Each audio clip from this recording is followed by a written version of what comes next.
जातिगत जनगणना को लेकर बड़ी जानकारी सामने आ रही है। जब से जातिगत जनगणना का फैसला मोदी सरकार ने लिया था, तब से ये सवाल उठ रहे थे, जातिगत जनगणना होगी तो कब से होगी। अब सूत्रों के हवाले से बड़ी खबर सामने आ रही है कि 1 मार्च 2027 से जातिगत जनगणना शुरू हो जाएगी और पहाड़ी राज्यों में इसकी शुरुआत 1 अक्टूबर 2026 से होगी। बड़ा फैसला, सूत्रों के हवाले से ये जानकारी सामने आ रही है। जातिगत जनगणना 1 मार्च 2027 से शुरू हो जाएगी। 2 चरणों में जातिगत जनगणना होगी। पहाड़ी राज्यों में 1 अक्टूबर 2026 से जातिगत जनगणना शुरू होगी।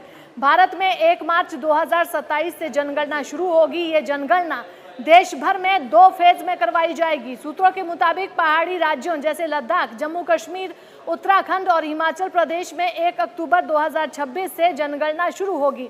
जनगणना और जातीय जनगणना की तारीख सामने आ गई है। सूत्रों से मिली जानकारी के अनुसार ये जनगणना 2 चरणों में करवाई जा रही है। इसके पहले चरण की शुरुआत 1 अक्टूबर 2026 से होगी, जबकि दूसरे चरण की शुरुआत 1 मार्च 2027 को होगी। जातियों की गणना के साथ साथ जनगणना 2027 को 2 चरणों में करवाया जाएगा। जनगणना 2027 की शुरुआत 1 मार्च 2027 को होगी। केंद्र शासित प्रदेश लद्दाख, केंद्र शासित प्रदेश जम्मू कश्मीर, हिमाचल और उत्तराखंड जैसे बर्फीले राज्यों में इसकी शुरुआत 1 अक्टूबर 2026 को की जाएगी। केंद्र की मोदी सरकार ने जातिगत जनगणना करवाने का फैसला लिया था।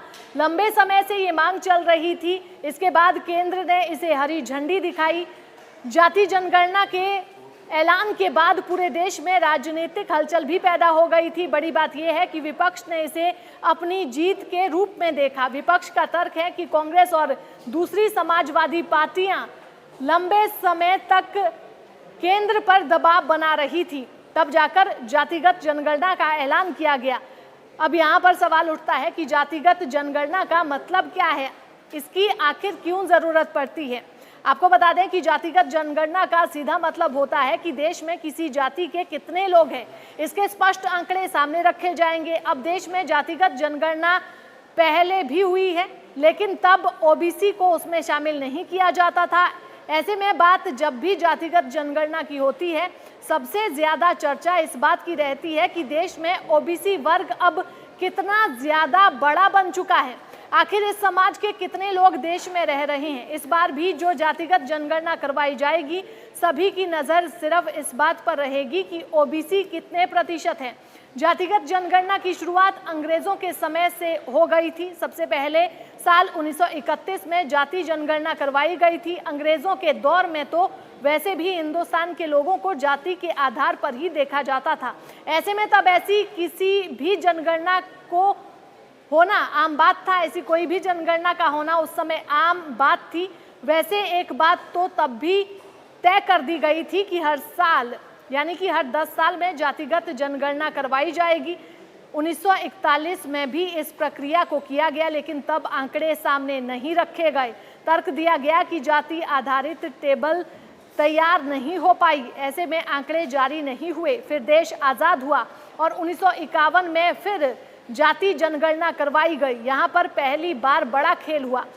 इतने बड़े सर्वे में ओबीसी वर्ग को शामिल नहीं किया गया, सिर्फ अनुसूचित और अनुसूचित जनजातियों को जनगणना में रखा गया। 2011 तक ऐसा ही चलता रहा। जनगणना हुई तो ओबीसी वर्ग को लेकर ज्यादा जानकारी सामने नहीं आ पाई। इस बार जो जातिगत जनगणना होगी, इससे स्पष्ट हो जाएगा कि देश में ओबीसी वर्ग अब कितना बड़ा हो चुका है।